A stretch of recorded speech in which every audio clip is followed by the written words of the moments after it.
झुर झुर बहे पुरावा नयना तरसे हो भोले बाबा अखिया बरसे हो भोले बाबा पगली के सूरतिया ई सावन में देखेला मोर नयना तरसे हो भोले बाबा पगली के सूरतिया ई सावन में देखेला मोर नयनमा तरसे हो।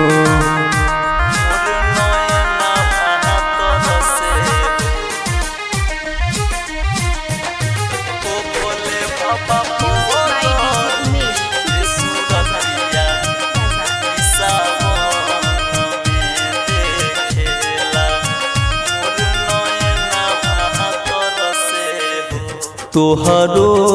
नगरिया बाबा सुनसान लागे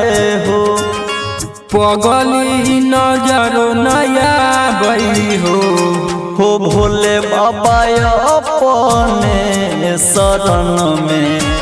लान बोलाई कहानी खत्म कोई नजर से हो भोले बाबा पगली के सूरतिया ई सावन में देखेला मोर नयनमा तरसे हो।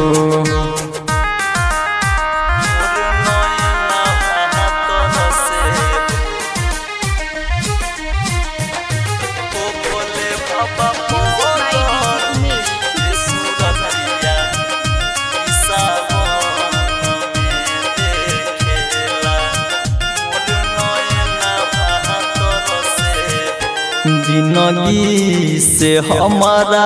भोले बाबा कोई जमानत हो पगली के रखी हो सलामत हो आरबी राजा कहे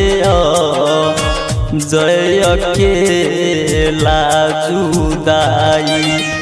बर के लागे जहर से हो भोले बाबा राम पर भेसी करई छो ई गोहार तू करो पर देखी नजर से हो।